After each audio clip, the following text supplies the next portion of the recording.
Ayan, hello mga idol, I'm back. Ngayon, dahil emotional yung kanta ko nung nakaraan, ngayon kagagahan naman tayo. Pero bago ko siya umpisahan, paalala ko lang sa lahat ng mga taong banal, conservative, sensitive, virgin, Maria Clara, parang awa nyo na wag nyo nang panoorin yung video ko, baka masira pa araw yung kasalanan ko pa. So, para ito sa mga OFW yung homesick. Kahit hindi OFW, basta sa mga taong open-minded. Kasi kagagahan lang ho ito. Kalokohan lang, wala ho sanang personalan. So, sana hindi ako ipahanap ni Duterte dahil minorder ko tong kantang ito ngayon. Katuwaan lang ho walang mamimersonal.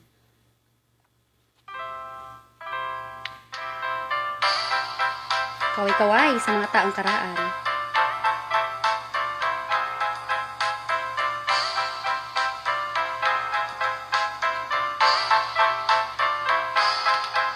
Nilunok ang lahat ng iyong nilabas. Init ng iyakap at halik mong kumakatas.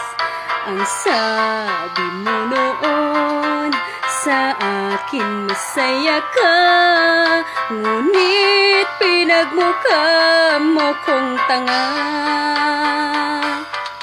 Dahil ba sa kanya kaya't nanlamig ka? Ano bang meron siya na sa akin wala? Mas magaling ba siya? Mas masarap ba siya?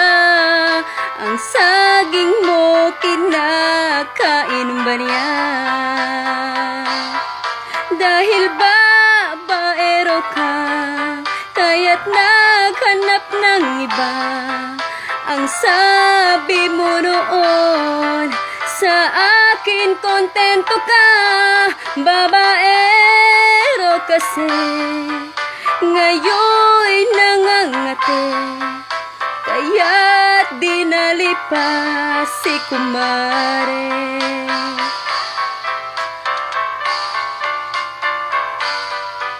Di naman nagkulang ang serbisyo sa'yo,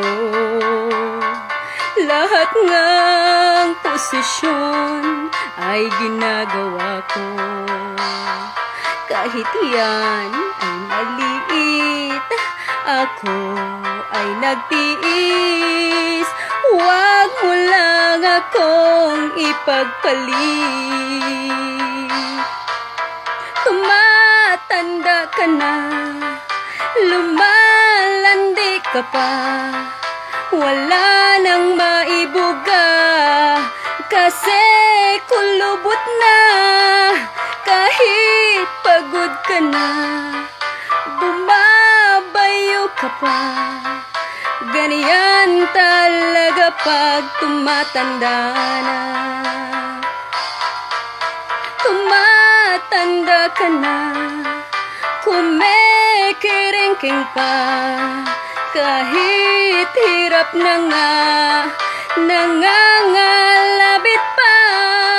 Sige, banat pa, halabayagra pa, halabayagra pa, tumigas tuloy pati yung mukha. Ayan, enjoy lang